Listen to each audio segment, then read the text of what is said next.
Lebanon से Israel पर रॉकेटों से हमला, यहूदी बस्ती में आग भड़क उठी, 2 शहरी जख्मी। पिछले 10 मिनट में लेबनान ने इसराइल पर 100 रॉकेट फायर कर दिए। आज मैं बात करना चाहता हूं पाकिस्तान के आर्मी चीफ हाफिज कुरान जनरल आसिफ मुनीर साहब से। आप हमसे ज्यादा बेहतर जानते हैं कि इस वक्त पर हमारे फलस्तीनी बहन भाइयों का क्या हाल है। वो पुकारती हैं कि क्या अब कोई सलाउद्दीन अय्यूबी नहीं आएगा, क्या अब कोई नूरुद्दीन जंगी नहीं आएगा। आप पाकिस्तान के आर्मी चीफ हैं। अल्हम्दुलिल्लाह हमने जितने भी मिसाइल्स बनाए वो इन काफरों के लिए बनाए।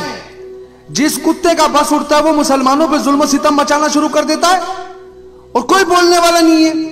पूरी दुनिया में मुसलमान हैं और इतने मुसलमान तादाद में होने के बाद मुझे आका अलैहिस्सलाम की हदीस मुबारक याद आ जाती है कि जब नबी अलैहिस्सलाम ने फरमाया कि उम्मत पर एक ऐसा वक्त आएगा कि उस पर काफिर झपट पड़ेंगे, तो सहाबा कराम ने अर्ज की, या रसूल अल्लाह, क्या मुसलमान तादाद में कम होंगे?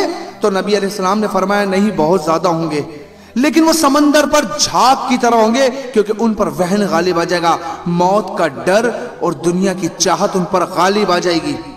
क्या आज ये वही वक्त है?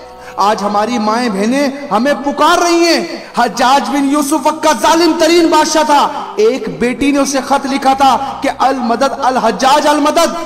वो जालिम तरीन बादशाह जिसने खाना काबा में पथराव कर दिया था, उसने लब्बैक कह दिया। तो हमारे दिलों पे कौन सी गर्देसी? ये मिसाइल हमने किस लिए बनाए? शादियों में चलाने के लिए तो नहीं बनाए ना कि ये काफिर, ये 40 लाख यहूदी इतने ताकतवर है।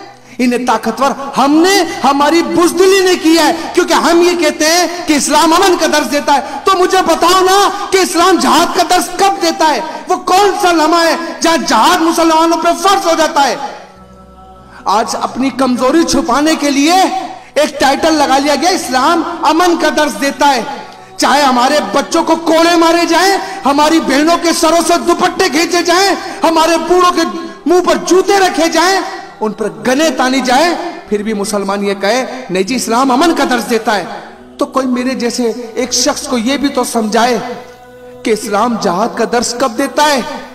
हज़रत सलाउद्दीन अय्यूबी ने कहा था, मुझे नहीं पता कि इस्लाम किस तरह फैला, लेकिन मैं ये जानता हूं कि इस्लाम का दिफा आखिर तक तलवार पर ही होगा। इतनी बड़ी हस्तियां इतनी बड़ी बातें कर गई, लेकिन आज का मुसलमान ये कहता है कि इस्लाम अमन का दर्ज देता है। सब कुछ तो लुट गया, कश्मीर, फलस्तीन, यमन, शाम, बर्मा, बच्चों के कबाब बना के खा लिए गए। अगर किसी गोरे का कुत्ता भी मर जाए तो यूं आवाज उठा लेता उसके खिलाफ कि इंसानियत की खिलाफ वर्जी की गई है। मुसलमान का खून इतना सस्ता है, मुसलमान के लिए कोई बोलने वाला नहीं है। क्या हर एक शख्स अपने अपने खित्तों में बैठकर, अपने अपने मुल्कों में बैठकर अपने मुल्क की हिफाजत करेगा तो बरोज़े क़यामत वो अल्लाह को क्या जवाब देगा? कब्र में रसूल अल्लाह ने मिलना है। अगर रसूल अल्लाह ने आपसे पूछा कि बता मेरी उम्मत पे खड़ा वक्त था, तो क्यों नहीं खड़ा हुआ? तो क्या सिर्फ ये कहकर खामोश हो जाएगा कि वो मेरी सरहद नहीं थी? जिसका बस चलता है वो मुसलमानों को मारता है। मुसलमान का खून इतना सस्ता है, जिसका बस चलता है वो मुसलमान की बेटी की चादर खींचता है।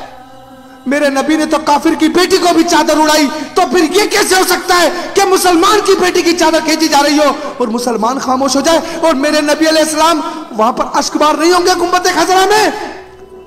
आफिया सिद्दीकी को ले गए, हम कुछ ना कर सके, मुसलमानों के कबाब बना लिए, हम कुछ ना कर सके। तो मुझे बताओ ना कि हमने कब कुछ करना है?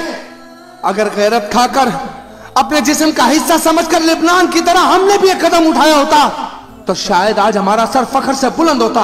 लेकिन ना हम कश्मीर के लिए कुछ कर सके, ना हम बर्मा के लिए कुछ कर सके, और ना ही आज हम फलस्तीन बैतुल मुक़द्दस के लिए कुछ कर पा रहे। खुदा के वास्ते आंखें खोल लो यार। आर्मी चीफ साहब, खुदा के वास्ते आंखें खोल लो। मर रहे, कब्र में जाना है, किसी ने दुनिया में नहीं रहना। दिल फटता है जब अपनी उन माँ बहनों को देखते हैं, क्योंकि फलस्तीन की माँ बुज़दिल नहीं जनती। फलस्तीन की माँ बहादुर जनती है, वो दिलेरी से लड़ रहे हैं। उन्हें जरूरत है तो आज मुसलमानों के एक होने की, वो हमें आवाजें दे रहे हैं। खुदा कोई स्टेप जरूर ले। बस मैं यही कहना चाहता हूं कि इस चीज का जवाब सख्ती से दिया जाए। अस्सलामु अलैकुम वरहमतुल्लाहि वबरकातुहू।